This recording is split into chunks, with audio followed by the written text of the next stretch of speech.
अभी हाल ही में DD free dish की ओर से MPEG-2 को लेकर ई ऑक्शन की अनाउंसमेंट की गई है। ये जो है ET3 ई ऑक्शन होगी और MPEG-2 स्लॉट्स के लिए होगी। डीडी फ्री डिश के चाहे कितने भी ई ऑक्शंस क्यों ना हो, लेकिन सबसे ज़्यादा जो नज़रें रहती हैं, लोगों की निगाहें रहती हैं, वो MPEG-2 पर ही बनी रहती है, क्योंकि MPEG-2 की मांग सबसे ज़्यादा है और मोस्टली ब्रॉडकास्टर्स जो है वो MPEG-2 ई ऑक्शन का इंतजार करते हैं पार्टिसिपेट करने के लिए। तो आखिर इस बार हम क्या उम्मीद लगा सकते हैं? क्या इस बार कोई हमारे लिए नया चैनल पार्टिसिपेट करेगा? क्योंकि कुछ पिछले ई ऑक्शंस के ऊपर गौर करें, नजर डालें, तो वो सभी खाली गई हैं, विफल हो गई हैं और उसकी वजह से बहुत बड़ी निराशा जो है वो हाथ लगी थी। बहुत से डीडी फ्री डिश के उपभोक्ता नाराज भी हुए थे, क्योंकि उनको बड़ी उपेक्षाएं थी पिछली जो जितनी भी ई ऑक्शंस खाई हैं, चाहे MPEG-2 की हो चाहे MPEG-4 की हो, लेकिन कोई भी नया चैनल पार्टिसिपेट नहीं किया। कारण कुछ भी हो सकता है, क्योंकि बताया जा रहा था कि डीडी फ्री डिश की ओर से इनका जो अमेंडमेंट किया गया था पॉलिसी, उसके मुताबिक इनका जो बिड प्राइस था वो हर एक कैटेगरी में ज़्यादा हो गया था और इसी वजह से जो है मोस्टली ब्रॉडकास्टर्स बच रहे थे डीडी फ्री डिश में भाग लेने के लिए। लेकिन इस बार बताया जा रहा है कि शायद डीडी फ्री डिश कुछ राहत दे दे और आपको जो है एक अच्छा खासा सुनहरा मौका मिल जाए अपने चैनल को डीडी फ्री डिश का पार्ट बनाने का। तो देखना यही होगा कि आखिर इस बार कोई बड़ा ब्रॉडकास्टर या छोटा ब्रॉडकास्टर इस 83 ई ऑक्शन में भाग लेता भी है या नहीं। आपके हिसाब से कौन से चैनल को यहाँ पर भाग लेकर लॉन्च होना चाहिए? अगर आपके नज़रों में, आपके दिमाग में कोई ऐसा चैनल घूम रहा है, कोई ऐसा चैनल है जो कि आपको लगता है कि डीडी फ्री डिश का पार्ट बनना चाहिए, बन सकता है, तो आप अपनी राय जरूर दे सकते हैं।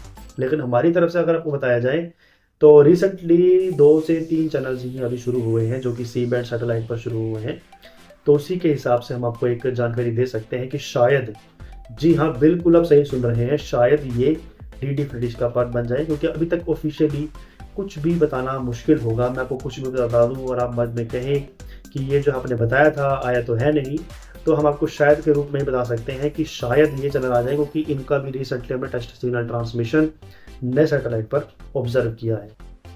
तो सबसे पहला जो चैनल है उसका नाम है इंडिया डेली 24/7। एक इंडिया डेली लाइव के नाम से हिंदी न्यूज़ चैनल आप ऑलरेडी अपने डब्बे पर देखते ही आ रहे हैं। उसी का जो सिस्टर चैनल है अभी रिसेंटली एक सी बैंड सैटेलाइट GSAT-30 पर भी शुरू हुआ है, जिसका नाम है इंडिया डेली 24/7 और इसके भी चांसेस जो है वो ज़्यादा हो गए हैं पार्टिसिपेट करने के, क्योंकि न्यूज़ चैनल जो है आपको पता ही है कि डीडी फ्री डिश में आने की पूरी कोशिश करते रहते हैं।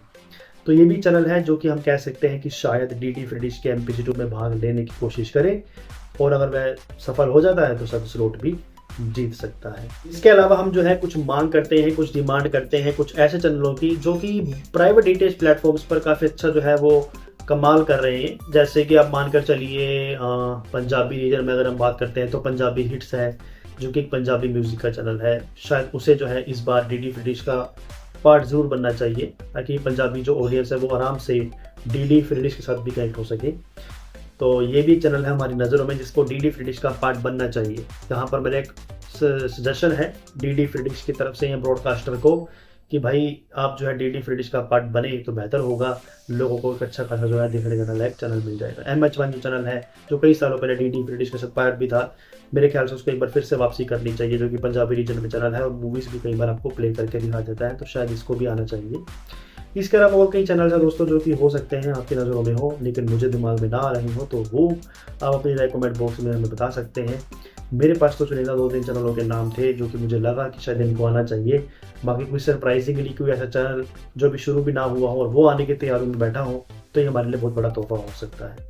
जो भी आपके मन में सवाल हो, प्लीज़ इस ई ऑक्शन के लिए अपनी राय कमेंट बॉक्स में ज़रूर दें। आपको क्या लगता है ये ई ऑक्शन में कुछ कमाल होगा? क्या कोई चैनल पार्टिसिपेट करके लॉन्च होगा या ये भी पिछली ई ऑक्शन की तरह खाली ही जाएगी? जो भी सवाल हो प्लीज़ कमेंट बॉक्स में आपका स्वागत है। नमस्कार।